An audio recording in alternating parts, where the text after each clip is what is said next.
Martin blows by Griner 2 more places, and the lead is 10. Everyone thought Brittney Griner was invincible, but surprise. Kate Martin just outplayed her effortlessly in a breathtaking debut for the LA Basketball Club in the brand new Unrivaled League. Martin surged past Griner for a smooth layup, leaving the Olympic star trailing behind. Chisels out space. Money Martin. Oh, yeah.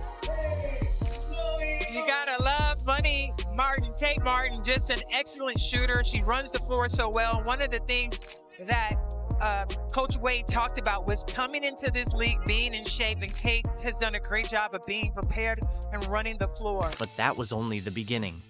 Martin continued to dominate the court, achieving a double-double and grabbing a team-high 10 rebounds. And check this out. She accomplished all of this against a lineup packed with Olympians. The truth is, Martin's breakout performance isn't just a stroke of luck. It's the result of a relentless off-season training regimen that would make most people tear up. Curious about what it takes to go from overlooked to unstoppable? Stay tuned, because Kate Martin's journey is about to redefine everything you thought you knew about succeeding in women's professional basketball. And Kate Martin with a great decision, knowing Griner coming out, there's no way for her to be in two places at one time. And I love the motor that Kate Martin plays with. She recognizes if she has a shot, if it's not there, she gives it up. Just a smart IQ. Kate Martin redefined the classic David versus Goliath story in her spectacular debut, and it was truly a sight to remember. Imagine this: Kate Martin, once a bench warmer, going head-to-head with Olympic champion Brittney Griner. Nobody gave Kate a second glance. The LA team were clear underdogs facing the Phantom's star-studded roster. But here's where it gets exciting. Right from the tip-off, Kate surged past Griner for an effortless layup, leaving everyone speechless. And that was just the beginning. Throughout the game, Kate didn't merely compete. She absolutely dominated every aspect. Rebounds? Kate grabbed them with ease. Points? Kate piled them up consistently. Concentrating on free throws, which is probably something that they may need to take a little time to do. Money Martin. It's Kate Martin down that left side. Okay, Money Martin, I see you. You know what's incredible? While Brittney Griner couldn't make a significant impact, Kate was out there securing a double-double. The crowd went absolutely wild as Kate made it seem like she was the rookie, not the seasoned veteran. But it wasn't just about Kate's standout performance. The entire LA team was blazing hot, boasting an impressive 56.9% shooting from the field and sinking 13 three-pointers. Now, that's what you call teamwork making the dream work. And guess who nailed the game-winning shot? You got it. Kate Martin. Martin with 7 on the shot clock. Thomas back to Martin for the win! Nice. Miss Money Martin! After the game, a commentator perfectly summed up Kate Martin's performance by highlighting how impressive she was on both ends of the court. She excels in many areas, not necessarily one standout skill, but a multitude of them. Isn't that the quintessential description of Kate's play style? She may not be showy, but she consistently gets the job done and then some. Hey, it's Kate Martin. Here's a quick look at our welcome day at Unrivaled. We started with the Fan Fest area. I met all the players and staff who are part of this special first season. Next, we stepped onto the show court. The lights, the colors, it's amazing. And we toured the facility, starting with the weight room, packed with everything we'll need. You know what? The Phantom may have flaunted their Olympic dream team, but Kate Martin effortlessly turned their gold medals into mere participation ribbons. Let's dive into how this seemingly unflashy player managed to outshine not one, not two, but 3 Olympians in a single game. Picture this: the LA team going head-to-head against a Phantom lineup stacked with Sabrina Ionescu, Sadhu Sabali, and Brittney Griner. A trio that could easily take on the Monstars from Space Jam and come out on top. On paper, the LAs didn't stand a snowball's chance, and Kate Martin was virtually a footnote compared to these superstars. Kate Martin, a high energy, younger player, the rookie of our group, right? The youngest player, She brings a joy and a sense of fun to our group. But here's the thing about basketball. It's not just numbers on a scoreboard. As the game progressed, it became obvious that someone forgot to tell Kate she was supposed to feel intimidated. While the Phantom Stars were busy missing their shots, Kate was omnipresent on the court. She was grabbing rebounds, dishing out assists, and sinking three-pointers effortlessly. Aside from all that, the high-level quality character that she is, she brings a high-level shooting ability to our floor as well. I think I started something. Got what I wanted. She's going to prove not only to this league, but the rest of the world that she belongs at this level. You want to hear the real surprise? While Ionescu, Sabali, and Brittney Griner were struggling to find their groove, Kate's selfless performance was uplifting her entire squad. It was like watching a maestro conduct a symphony. Every pass, every shot, every defensive move was perfectly synchronized. The LA team's unity began to overshadow the Phantom's individual star power, and suddenly those Olympic medals seemed as pointless as a screen door on a submarine.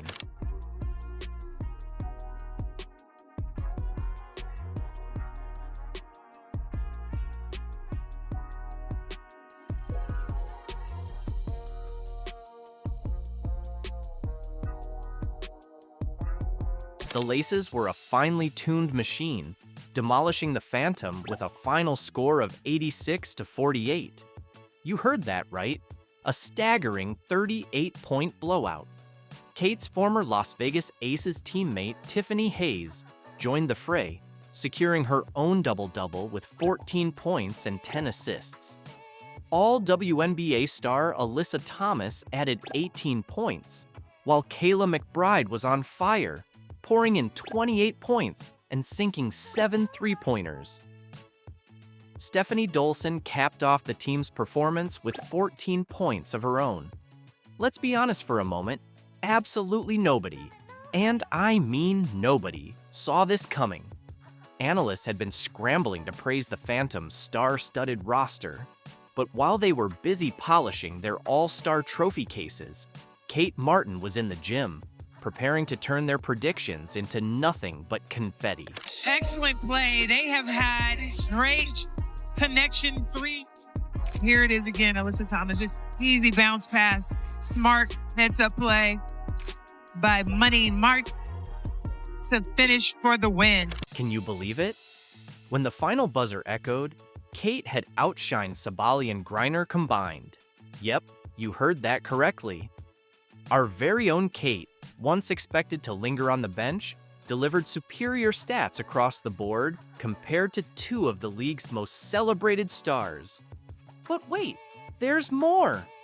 This wasn't just an impressive performance, it was a declaration. Kate Martin didn't merely show up, she made a grand entrance. She seized the spotlight and used it to highlight every skeptic who ever doubted her rightful place in the league. I feel really grateful to be in the position I'm in, and I honestly did not expect to have any fans when I came here. I had no expectations in that sort of way, and I think fans liked that. I don't know. I can almost hear you wondering, where did this transformed Kate emerge from? How does someone go from being a minor presence on the Las Vegas Aces bench to overpowering athletes of Olympic caliber? Perhaps players like A'ja Wilson were limiting her potential, or maybe she finally discovered the stage she needed to truly excel. The media, all they talk about is Caitlin. Caitlin could throw somebody a bounce pass. Oh my God, she threw it. It's all about Caitlin. Remember all the girls that were just all talking shit about her from the beginning? This was a tune change because that's how they roll. That WNBA is woke as shit. The NBA is woke as shit. And they had to tell her, you better change your thing or we're not going to get behind you 100%. And she did. She bowed down, and that's exactly what happened. Caitlin Clark was honored as Time's Athlete of the Year, a significant recognition for such a rising talent. However, her achievement has been eclipsed by the uproar over her remarks in the accompanying interview. In the discussion, Clark mentioned, "I want to say I've earned every single thing, but as a white person, there is a privilege, and a lot of those players in the league that have been really good have been black players. This league has kind of been built on them. These comments have ignited passionate debates. Some commend her for bringing attention to racial disparities, a persistent issue in both sports and society. Others have taken issue, alleging that she has succumbed to societal pressures and compromised her true self. As supporters and critics clash over her statements, the pressing question emerges: what does this mean for Caitlin Clark's future and her bond with her fan base? Stay tuned as we examine reactions from influential voices in the media, starting with Candace Owens, who unexpectedly supports Clark while addressing the larger controversy. She's 22 years old. I don't know a single commentator out there, Megyn Kelly included, who did not at some point throughout their political career have the wrong perspectives. But for whatever reason, we've decided Caitlyn's not allowed that time to grow. She's not allowed time to change. She's got to be a perfect MAGA candidate and I guess stand up to the entire mob. This girl's literally being bullied, physically bullied, I will say, by the way, on the court. And we know the basis of that is quite racist. I think she just wants to survive. I think genuinely Caitlyn just wants to survive. It's impressive to reflect on the accomplishments Caitlin Clark has achieved at such a young age. Her swift rise to prominence can make her youth easy to overlook, but it's crucial to offer her understanding as she maneuvers through this intense spotlight and becomes entangled in cultural debates. Next, we highlight a statement from David Portnoy, the founder of Barstool Sports and a prominent social media influencer. Unlike many commentators involved in the Caitlin Clark controversy, Portnoy is a genuine sports enthusiast. He shared his honest opinions in an informal rant posted on his Instagram and Twitter, providing his perspective on both Clark's remarks and the public's reaction to them. Caitlin Clark's popularity has absolutely nothing to do with the color of her skin. Anybody who has actually watched women's basketball or watch Caitlin knows she plays totally different than any woman before her. Portnoy disputes the claim that Caitlin Clark's achievements are solely the result of white privilege, highlighting the indisputable truth that her remarkable basketball talent set her apart. Her extraordinary level of play is the genuine reason she is hailed as the leading figure in women's basketball today, potentially the greatest in the sport's entire history. Portnoy also addresses the problem of commentators engaging in the debate without being true basketball enthusiasts. He emphasizes how voices from all sides of the cultural conflict are capitalizing on Caitlin Clark's fame, using her as a symbol for agendas she doesn't actually support. This misrepresentation has caused her words and character to be distorted by those eager to shape the narrative to fit their own perspectives. All the people who are like co-opting this, who aren't real basketball fans, who aren't real Caitlin Clark fans, are like, oh, the woke mob got to her. She's now saying her success is because of the skin and she has privilege. First of all, she didn't say she had that. She said she earned everything she got. But what do you want Caitlin Clark to do? Portnoy further elaborates on his viewpoint, indicating that the circumstances surrounding Caitlin Clark's remarks significantly influence her decision to address such issues. He contends that her statements are more of a deliberate tactic to navigate the complexities of her WNBA career rather than a sincere political position. According to Portnoy, Caitlin's main objective is to steer clear of divisive debates, choosing instead to avoid controversy and focus on her performance on the court. She plays in a league that is predominantly African American, and she wants to maybe show up at work and not have people hate her. She wants the league to be successful. The more successful, more stars, the better it is for her and everybody in the league. This backlash of Caitlin turned on the league and Caitlin is woke and Caitlin is this. You fuckers are crazy. And that's what I hate. This, for Caitlin, has never been about politics, never been about race. The controversy surrounding Caitlin Clark may be increasing her visibility and online presence, but it's evident that she prefers to steer clear of the limelight it brings. Naturally humble, Clark has never sought to become a political icon. Her unwavering dedication has always been to basketball. It's her passion, her strength, and the reason she earned the title of Time's Athlete of the Year. Although the debates and discussions surrounding her have certainly amplified her fame, perhaps it's time to let her shine in her true element, performing basketball at an exceptional level. This sentiment was echoed by the legendary sportscaster Dan Patrick, who encouraged everyone to simply admire greatness when it's right before us, as it is with Caitlin Clark. With decades of experience in sports, Patrick recognizes how rare and transient moments of brilliance can be. He highlights just how unique and generational Clark's talent is, urging us to appreciate her presence in the game instead of criticizing her. Can't we just acknowledge Caitlin Clark changed the WNBA? That's it. It's okay. You want to throw in Angel Reese. You want to throw the memory of Cheryl Miller or Cynthia Cooper. Like, it's a win. We got to... Just, this is a unique moment. Caitlin Clark did for the WNBA what Wayne Gretzky did for the NHL when he went to the LA Kings. There's no need to politicize every action a public figure takes. Sometimes, we should pause to appreciate the qualities that made them outstanding from the start. Acknowledging Caitlin Clark for her exceptional athletic prowess doesn't detract from other athletes. Dan Patrick highlights this idea, encouraging us to honor greatness for what it truly represents. It's okay. Take a victory lap. You don't have to go, oh my God, these people are mad, or this person's mad, or this group is mad. Caitlin Clark changed the WNBA. It's okay. It's okay to say that. You're not diminishing what the founding, fathers of the WNBA did. You're not. She's the Time Person of the Year. In summary, Caitlin Clark's remarkable achievements at a young age have firmly established her as a standout star in women's basketball, culminating in her recognition as Time's Athlete of the Year. However, her success has not been without controversy, particularly regarding her comments on privilege and race, which have ignited a heated debate among fans and critics alike.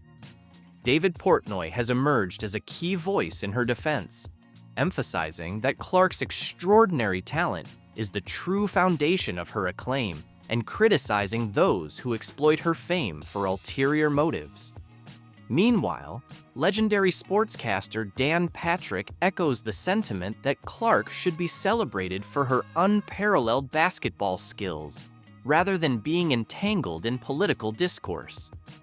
As the discussions continue, the overarching message remains clear. Caitlin Clark deserves to be appreciated for her exceptional abilities on the court, allowing her to shine without the burden of unnecessary politicization. Moving forward, it is essential to honor her contributions to the sport and support her journey, recognizing that her brilliance is what truly makes her a deserving Athlete of the Year. Unearned fame and fortune are far more destructive than they might appear. And right now, there's no organization on the planet that proves this point more than the WNBA. The league just posted its highest average game viewership in 24 years. They're bringing in massive new sponsorships, at least by the league standard. They're selling out arenas, which used to be unheard of for the WNBA. Have you ever wondered why a star like Caitlin Clark is encountering criticism in the WNBA? It's not what you might expect. The league's audience numbers soared, player benefits got better, and women's basketball gained significant attention. However, suddenly, unexpected allegations began to emerge from seasoned WNBA players. From the executives to the players to the reporters who, for their sins in a past life, have been cursed with the job of covering a women's basketball league, everyone should be overjoyed. But there's a big problem. All of this success, every bit of it, is due to the presence of one player in the league, and that is a generational talent named Caitlin Clark, who of course you've heard of. And still probably the only WNBA player whose name you know. Matt Walsh isn't buying it. He's calling out the double standards, and trust me, he has the proof. He's armed with the data, the statistics, and he's not afraid to name names. Stay tuned as we uncover the explosive truth behind the WNBA's biggest controversy to date. You won't believe what some players are revealing behind the scenes. Ready? Let's dive in. Imagine this. Caitlin Clark steps onto the court, and the WNBA undergoes a complete transformation overnight. She's not just making an impact, she's changing the game. She's the reason the WNBA just won the lottery. Without Caitlin Clark, nobody cares about any of these players or the league. With her, most people still don't care, but a lot more people care than did before. And everybody knows that, right?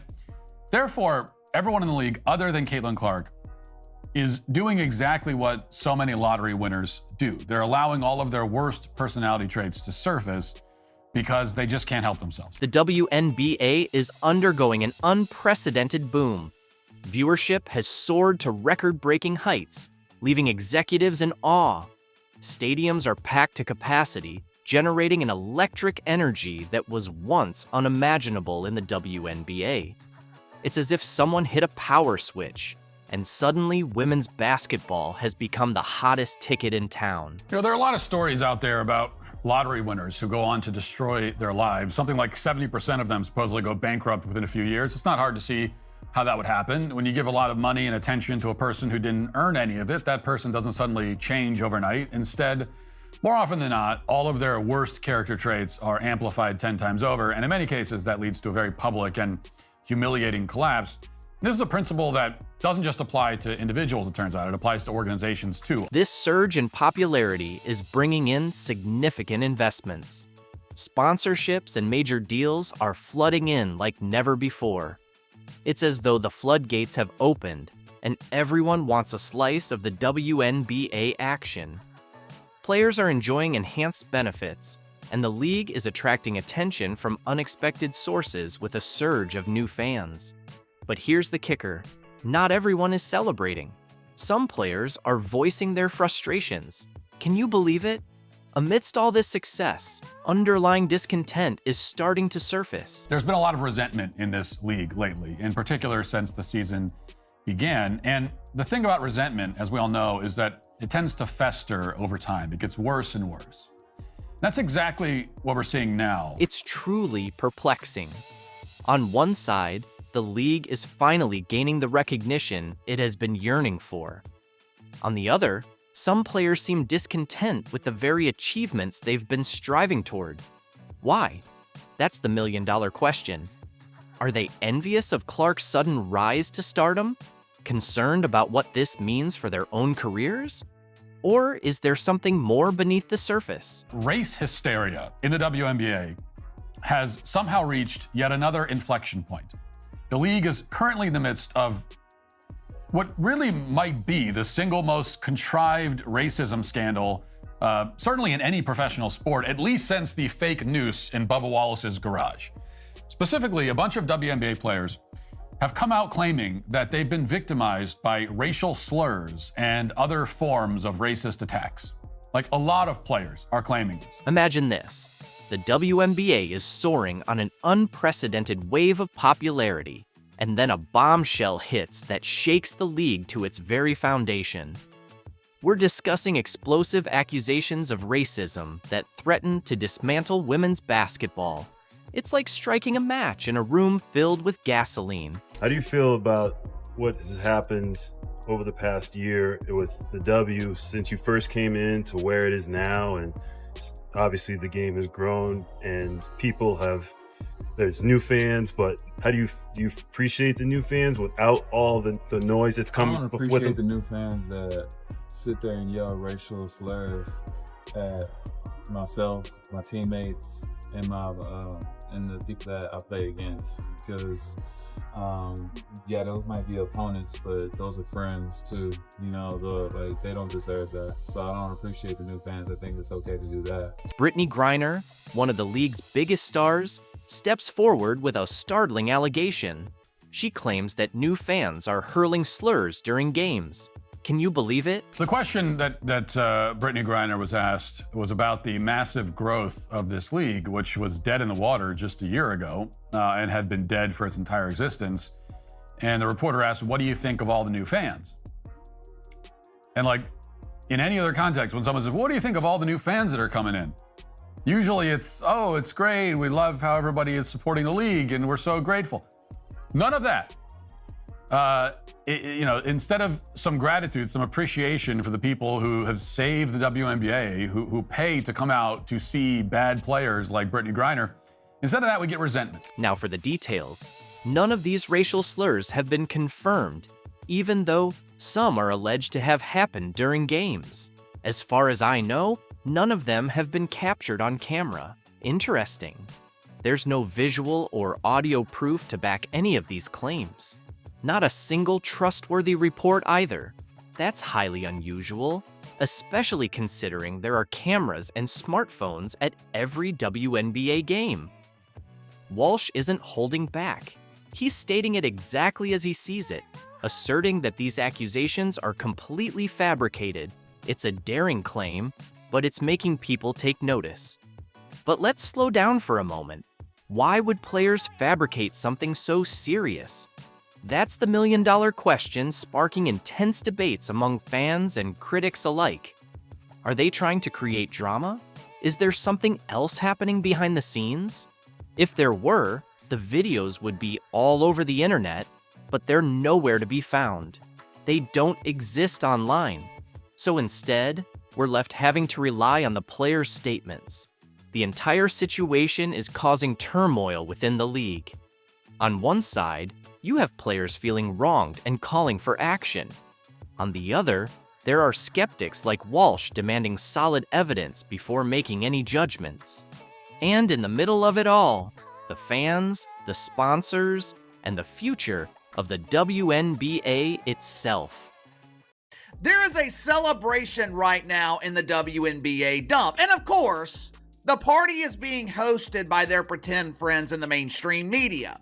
Angel Reese, who the media wants you to believe is the face of the WNBA, when at minimum, she is the co-star in this box office drama. Hell, some people might even consider her to be a part of the supporting cast. While seasoned WNBA players have been criticizing Caitlin Clark's influence, a 19-year-old USC sensation has just revealed a groundbreaking truth that is shaking up the entire league. I have been saying this for a while now. This is one of the main problems with the WNBA. They want to pick and choose which players are celebrated. They want to tell you who you should support. Remember when players like Angel Reese and Diana Taurasi were minimizing Clark's impact? Well, Juju Watkins has just set a new standard for everyone. What's truly fascinating is that her reaction to Caitlin Clark isn't merely causing a stir, it's signaling a significant change in how the upcoming generation of players envisions the future of women's basketball. If you've been keeping up with the WNBA lately, you know something big is unfolding. Juju Watkins' actions go beyond creating ripples. They're fundamentally altering our perception of what lies ahead for the sport. This conversation is essential because it's not just about a single interview, it represents an entirely new mindset towards basketball. Let's begin by looking at the developments in women's basketball over the past year. Caitlin Clark has been smashing records consistently, fundamentally transforming how fans engage with the game. We're seeing packed arenas, unprecedented viewership numbers, and the kind of attention the WNBA has been striving for over the years. But things took an intriguing and somewhat complicated turn. If you find this analysis helpful, make sure to hit the like button and subscribe for more comprehensive basketball insights. While Clark was drawing significant attention to the sport, the reactions from WNBA veterans were equally noteworthy. Remember Diana Taurasi's remarks? She appeared on air discussing how Clark might need time to adapt and questioned if she was truly ready for the WNBA. Taurasi is undeniably a legend, but her comments, along with those from other seasoned players, seem to overlook the broader picture. Then there's Angel Reese, who has been more focused on social media disputes than on celebrating the sport's advancement. I understand it's challenging to see someone else receive instant recognition, when you've been battling for acknowledgement yourself. However, this is where our narrative takes an unexpected twist. Unlike the other 99% of the WNBA, Angel Reese damn sure ain't an extra. When you see her pretty face, at least you can recognize it. After spending the last 12 or so months complaining about being sexualized, after spending the last 12 months complaining about the dirty messages that she receives from lonely men on social media, Angel Reese, she was given the cover of the winter edition of Vogue magazine. This is amazing! This is quite the accomplishment! Enter Juju Watkins. At just 19 years old, she's making waves at USC by breaking her own records. However, it's not only her on-court achievements that have everyone buzzing, it's her insightful views on the growth of the sport that are capturing attention. During her interview on Fox News, Watkins went beyond the standard PR talk and shared profound wisdom that many veterans, twice her age, seem to overlook. When questioned about the increasing spotlight on women's basketball, she offered a meaningful perspective. The mere fact that people are watching is a significant achievement in itself. Let's delve into why this is so important. For decades, the WNBA has been battling an uphill struggle, facing skeptics, limited media exposure, and at times, outright dismissal of their talents and contributions. Some might even call it hypocritical. You guys tell me, what would be the bigger accomplishment? Landing the cover of Vogue or being named Athlete of the Year by Time magazine? Many athletes have adopted a defensive stance, and honestly, who can blame them? Constantly fighting for respect makes you protective of your achievements. However, Watkins is different. She belongs to a generation that has seen women's sports become more accessible through social media. She understands how engagement, both positive and negative, can drive growth. When she talks about accepting that not all attention will be positive, she shows a level of business savvy that's impressive for her age. While some veterans express frustration about new fans not understanding the game's history or questioning their legitimacy, Watkins welcomes everyone, regardless of how they arrived. This isn't just about kindness, it's about understanding modern sports expansion. The contrast is even clearer when looking at how players handled media attention this past year. Some veterans resented the new fans brought by Caitlin Clark, but Watkins advocates embracing them all, including critics. This goes beyond inclusivity. It's about grasping the economics of today's sports. In the digital age, engagement is crucial. TV deals, sponsorships, and merchandise sales all rely on people paying attention to your sport. When Watkins says she's okay with people watching, even if they oppose her, she shows a deep understanding of how sports leagues grow in the 21st century. At just 19, Watkins displays more business insight than some league executives. She realizes that in the age of social media and viral content, every form of engagement holds value. Even negative attention can spark interest, generate conversations, and ultimately help grow the sport. Not female athlete of the year, I'm talking about athlete of the year, which means if you won the award, you were competing with legends like Patrick Mahomes, LeBron James, Steph Curry, Donnie Carr, and who could forget the legend of legends, the icon of icons, Willard Green. What's truly intriguing is how Watkins handles criticism. Instead of the typical clap back at haters approach seen from some players, she adopts a more thoughtful perspective. She understands that not everyone will be supportive and views even negative attention as a part of growth. This isn't just mature, it's smart from a business standpoint. Look at legends like Muhammad Ali and Michael Jordan. Ali welcomed fans who wanted to see him face defeat, and Jordan embraced those who loved to hate him. Both knew that being polarizing can boost a sport's interest. This mindset is exactly what women's basketball needs now. With players like Caitlin Clark attracting unprecedented attention and athletes like Watkins demonstrating such maturity, there's a real chance for transformative growth. What's even more compelling is that Watkins isn't just accepting new fans. She's actively embracing the kind of attention some veterans resist. She recognizes that in today's sports world, engagement, even controversial, fuels growth. Imagine a WNBA where players welcome all forms of attention, viewing debate and criticism as signs of relevance rather than disrespect. New fans feel included, no matter how they discovered the sport through Caitlin Clark, Juju Watkins, or others. This could be the blueprint for the next phase of women's basketball. Instead of getting defensive or questioning new fans' authenticity, embrace all engagement to build something bigger. Or as alive, but there has been a confirmation. There has been, well, as good as a confirmation from the draft. And it's unfortunate they leaked the expansion draft, or at least leaked part of the expansion draft. As the new franchise made its much-anticipated entrance, speculation soared about how the Valkyries would build their inaugural roster. Naturally, Caitlin Clark became a focal point in these discussions, celebrated for her exceptional scoring prowess, long-range three-point shooting, and strong leadership on the court. Caitlin has emerged as one of the brightest stars in women's basketball today.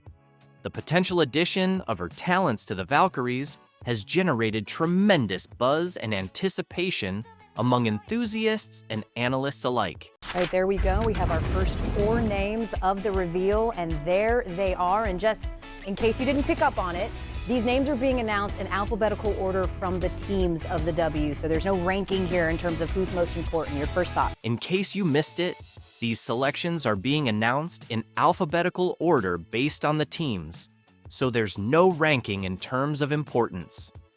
At first glance, you might assume Caitlin Clark would be among them, but when the draft results were revealed, an unexpected twist occurred. The Valkyries chose not to draft Caitlin Clark. This surprising decision left both fans and analysts stunned, igniting debates across social media platforms and sports broadcasts. The Golden State Valkyries' participation in the expansion draft marked a pivotal moment for the WNBA. It's a rare opportunity for a new team to build its roster from the ground up, and anticipation was high as fans watched to see their selections. While many anticipated bold moves, the decision to bypass Caitlin Clark, widely regarded as one of the league's brightest stars, created a wave of controversy and confusion within the basketball community. As for the names on the back of the jerseys, we do have 4 more names that are about to be revealed in just a moment, but we do want to do a little table set of the Valkyries' notable games during what will be their inaugural season. They'll open the season in the Chase Center against the Sparks in a battle for Cali, some other marquee matchups as well. Defending champ Liberty May 27th, and they've got the Aces and Fever. Her standout performance at Iowa made her a household name, and her seamless transition to the WNBA only heightened her impact. As a high-volume scorer and talented playmaker, she possesses the unique ability to draw crowds and secure victories. So, why did the Valkyries pass on drafting her when they had the opportunity? The reason stems from a combination of strategic planning, roster-building priorities, and the complexities of managing star talent within a newly established team. She is more than just a prolific scorer. She is a transformative player. Her knack for sinking three-pointers from seemingly unreachable distances and her exceptional court vision make her an invaluable asset. Additionally, she exemplifies leadership both on and off the court, frequently taking control during pivotal moments of the game. Any team would be fortunate to acquire her talents, or so it appears. However, constructing a new franchise goes beyond assembling star players. It involves ensuring the right fit, fostering chemistry, and implementing long-term strategies.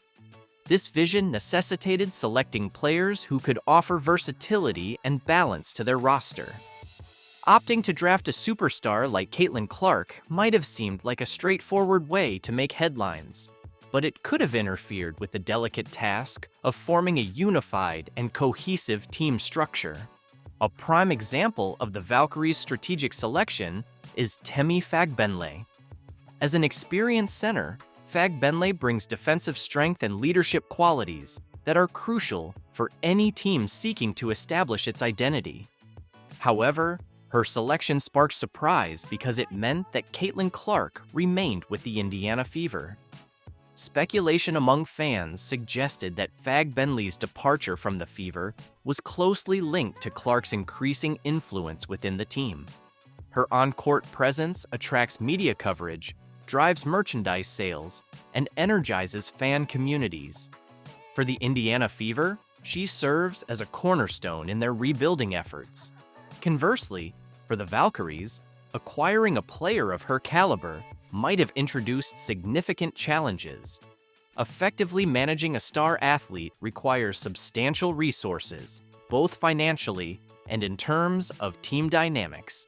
Clark's playing style necessitates that the team's offense is centered around her. She thrives as a high-usage player who relies on having the ball in her hands. While this strategy can be effective for established teams with well-defined systems, it poses risks for a new franchise striving to find its balance. The Valkyries likely aim to prevent their entire identity from hinging on a single player, regardless of her talent. Instead, their focus was probably on assembling a more balanced roster, capable of evolving into a cohesive unit that can compete comprehensively without depending excessively on any one individual. From the Atlanta Dream, the Golden State Valkyries select center Ileana Rupert. Another layer to this decision is the Valkyries' emphasis on defense and versatility. Players like Fag Benley, Alana R., and Monique Billings offer flexibility across multiple positions, enabling the team to adjust to various matchups. While drafting Clark might have been tempting, it could have constrained their ability to build a well-rounded roster. Under the expansion draft rules, teams had the option to protect certain players. Unsurprisingly, the Fever chose to safeguard Caitlin Clark, effectively removing her from the Valkyries' selection pool. This move came at a price, leaving players like Fag Benley unprotected. For the Fever, this was a strategic gamble. They prioritized securing their star player, understanding that losing other valuable role players might be an unavoidable consequence. Protecting Clark underscores her significance to the Fever's future. She's not merely a player, but the cornerstone of their franchise. Losing her would have severely hampered their rebuilding efforts. Nevertheless, some fans believe that leaving Fag Benley unprotected was a misstep, as she is a dependable contributor who brings both experience and grit to the team. By passing on high-profile players like Caitlin Clark, they signaled their commitment to constructing a team based on depth, teamwork, and strategic foresight. This method may not create immediate headlines, but it lays the groundwork for long-term success. Naturally, not everyone concurs with this strategy. Critics argue that the Valkyries forfeited an opportunity to secure a generational talent. Caitlin Clark's ability to attract fans and elevate her teammates makes her a rare asset in the WNBA. Opting out of drafting her could be viewed as a risky move, especially for a new team aiming to establish itself in a competitive environment. However, there's a valid argument supporting the Valkyries' choice. Building a successful franchise requires time and meticulous planning. While star players like Caitlin Clark can transform a team, they also introduce complexities both on and off the court. For the Valkyries, the expansion draft was about more than just acquiring talent. It was about establishing a foundation for a team capable of competing at the highest levels. As the Valkyries gear up for their inaugural season, all eyes will be on their roster decisions. Will their strategic approach yield positive results, or will they rue the decision to pass on players like Caitlin Clark? The outcome may not be immediate, but one thing is clear: this decision will be closely examined. Understanding the Valkyries' choice to forgo Caitlin Clark requires looking at the broader context. How will this impact the future of the Valkyries and Caitlin Clark's role with the Indiana Fever? launching a new franchise carries the inherent pressure to make a significant impact quickly. Acquiring a player like Caitlin Clark would undoubtedly generate headlines and draw fans to the arena. However, a franchise's success isn't solely determined by hype. It's about winning games and cultivating a sustainable culture. The Valkyries appear to have prioritized balance over star power. A key aspect of this decision revolves around Caitlin Clark's compatibility with a new system. Clark is renowned for her dynamic, high-energy playing style. She's a high-usage player who excels in systems designed to highlight her individual talents. However, for a nascent team like the Valkyries, selecting a player of Clark's magnitude could result in a lopsided roster. The team might feel compelled to build entirely around her, potentially compromising depth and versatility. Historically, teams that secure elite talent early on often set themselves up for sustained success. Clark's ability to draw double teams, stretch defenses, and control the game's tempo makes her a generational talent. By passing on her, the Valkyries are essentially betting on their ability to discover comparable talent in the future, a gamble that may or may not pay off.